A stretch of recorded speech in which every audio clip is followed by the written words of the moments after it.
They're just getting acclimated. You know what that means, acclimated? The word tariff, properly used, is a beautiful word. One of the most beautiful words I've ever heard. It would have done nothing. It would have hurt. But they use that as a ruse. They talk about the paperclip. The paperclip is a very simple thing. A lot of people say, gee, why didn't I think of that? Pay tariffs to come into our country. Oh, there's a fly. Oh, I wonder where the fly came from. And we must stop her country destroying. This is a country destroying. These are meaningful words. They have substance. Excuse you? It's this. It's not muscle. It's all right there. That's a muscle too, they say. I said, why did the mayor of Russia's wife, that she's even running. I haven't gotten an apology. I want an apology from ABC. I could have been sunbathing on the beach. You have never seen a body so beautiful. And it just threw up in my mouth a little bit. The people that you see leaving, because nobody ever leaves. We will open Anwar again. I got it done. Ronald Reagan couldn't get it done. Nobody could get it done. I got it. For granted, you have to get out and vote. You just have to get out and vote. We cannot accept it. I said, don't do that. Because it looks like they're leaving, like your husband who owns this place. I don't know what the hell that was, but I know it can't be president. What's up, guys? Boston Brian here from the Midas Touch Network. And over the last couple weeks, Donald Trump has decided to ramp up his campaign appearances, probably in hopes of making up for lost time spent on the golf course. Now, unfortunately for Donald Trump, but fortunately for the Democratic Party and Kamala Harris, it's done nothing but give Kamala more content for her ad campaigns and given the American people more evidence as to why Donald Trump should be absolutely nowhere near the White House. Now, look, it's no secret to anybody watching this video that Donald Trump is known for his flubs, his abuse of the English language, and his incoherent ramblings, but take it from somebody that's watched every single one of Donald Trump's rallies and appearances since he entered politics. There has been a noticeable change just from the Donald Trump we were seeing just a few months ago to the Donald Trump that we're seeing today. Whether it be his continued demonization of immigrants, whether it be his prolonged bouts of Russian propaganda, whether it be his lack of mental focus and attention span like the dog from Up. Squirrel! Whether it be his racism, his bigotry, his xenophobia, or his hatred, these situations have all become more prolonged, more pronounced, and more frequent at his speeches. Case in point, this clip of what has to be the most insane, most ridiculous 55 seconds ever captured in a presidential campaign speech, where I'm pretty sure Donald Trump's brain actually left his body. Now, just for context, and I know this doesn't make it any better, and I'm pretty sure it makes it even worse, Donald Trump is speaking about making a movie about immigrants. Now, if you can make heads or tails of this, if you can follow along, if you can tell me why the hell he's talking about this in a presidential rally, you deserve either a prize or a trip to the hospital is more like it, because that's where you belong if you can understand any of this. And I say it all the time.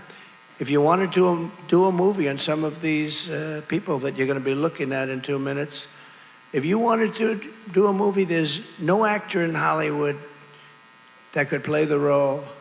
There's nobody that could do it. These actors, you know, they're a little bit shaky. They can't play the role. They bring in a big actor and you look, you say, oh, he's got no muscle content. He's got no muscle. We need a little muscle.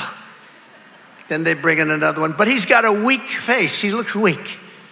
No, these guys have the whole package. Unfortunately for our country. I watched one of them shouting at a judge, I kill you.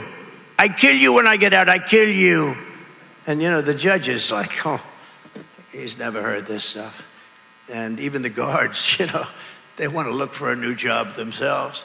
I kill you. Sounds to me like somebody's seen one too many Jeff Dunham specials. Now, in this next clip, which might be Donald Trump's biggest come-get-grandpa moment to date, Donald Trump is using his time. Is he speaking about policy? No. Is he speaking about how he's going to help the American people? No. What's he speaking about less than 30 days from one of the most important elections in this country's history? His hair. And who is that? Oh, that's Trump. What a wonderful looking person. I'm just checking out the hairstyle as I'm talking. I don't know.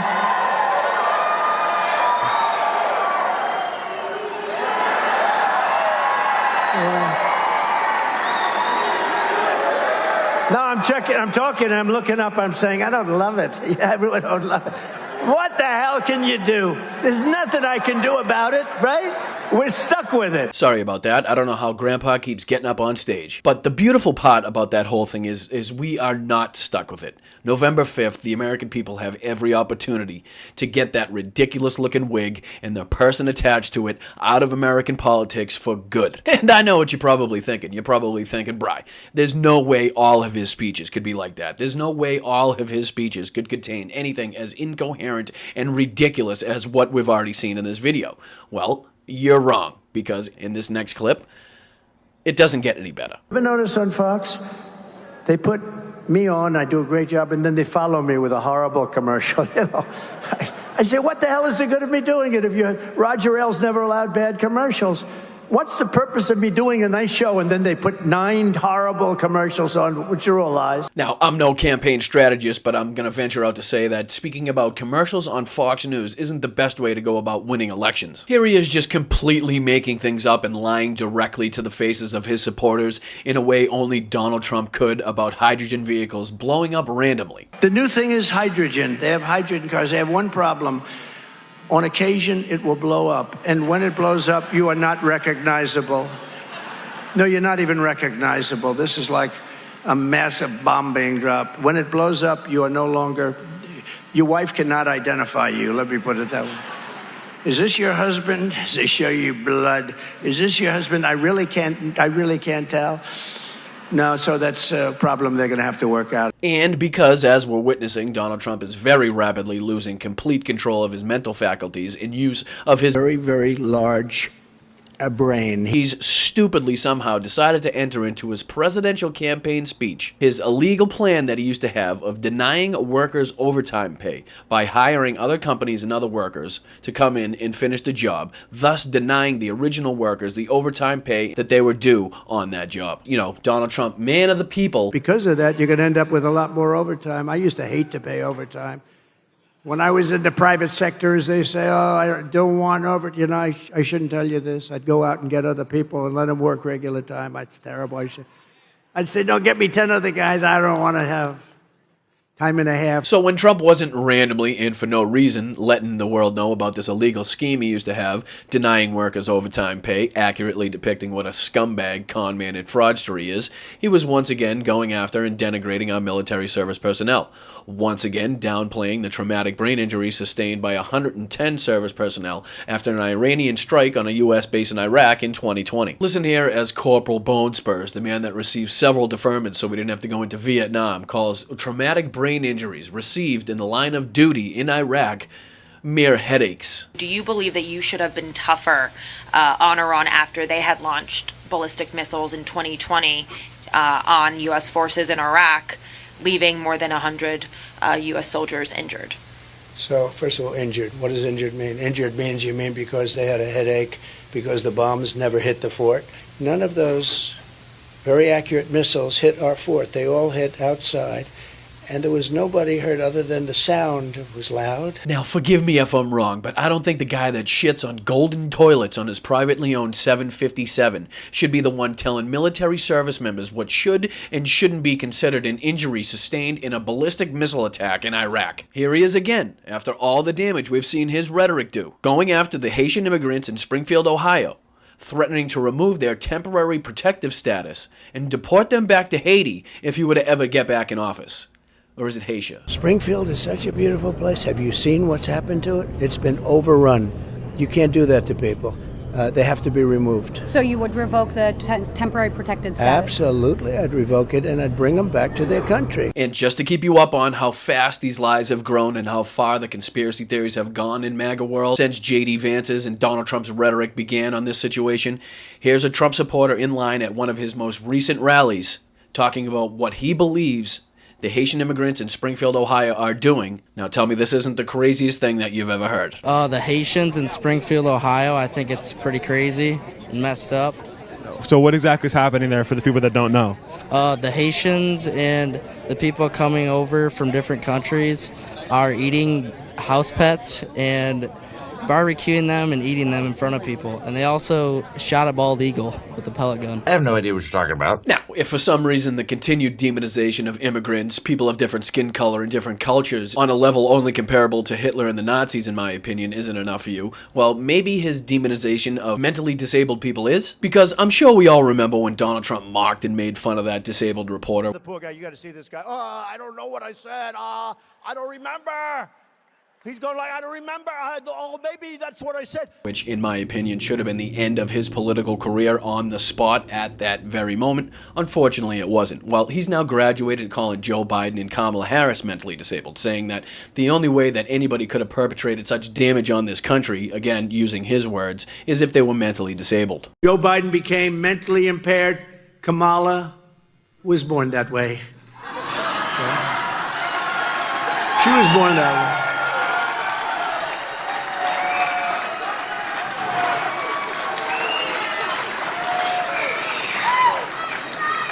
And if you think about it, only a mentally disabled person could have allowed this to happen to our country. Anybody would know this. I swear every word out of that man's mouth is more disgusting than the last. There is at least 10 minutes of clips in this one single video to justify disqualifying Donald Trump for running for president of the United States of America.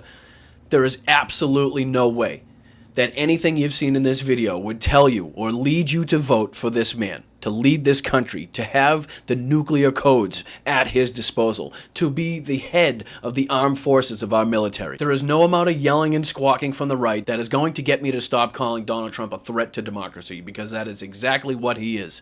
And to not call that out, and to not call it as such, is a dereliction of duty as a citizen of this country. We are now less than 30 days away from one of the defining moments in our country's history, and we only have one course of action left, and that is to vote. The voting is happening now. Make sure you have a plan to vote. Make sure you have a ride to vote. Make sure you have filled out your forms correctly. Give them absolutely no reason to reject your ballot, because this is our opportunity. This is our opportunity to finally put the GOP, MAGA, and Donald Trump in our rearview mirror, because our country is ready to move forward and we ain't going back. So if you like what you're hearing, if you like what you're seeing, make sure you smash that like button. Make sure you hit and subscribe. It's free. We're on our way to 4 million subscribers here at Midas Touch, which is unbelievable to say, and it's all due to you, Midas Mighty, and you guys that share this out. We do appreciate it. If you'd like to check out more of Midas Touch, you can check us out at patreon.com/Midas Touch. You can also check us out at MidasTouch.com. And if you'd like to help independent creators like myself who have absolutely nobody above them telling them what they can and cannot say, you can check me out at patreon.com/Boston Brian. I'm also the host of Blunt Politics, a political podcast on Sundays at 1 o'clock. Please check me out on YouTube, Twitch, Instagram, and Twitter. I appreciate it. Until next time, keep fighting, keep kicking ass. Make sure you have a plan to vote. Vote, vote, vote. Let's go. We are not going back. Have a great night.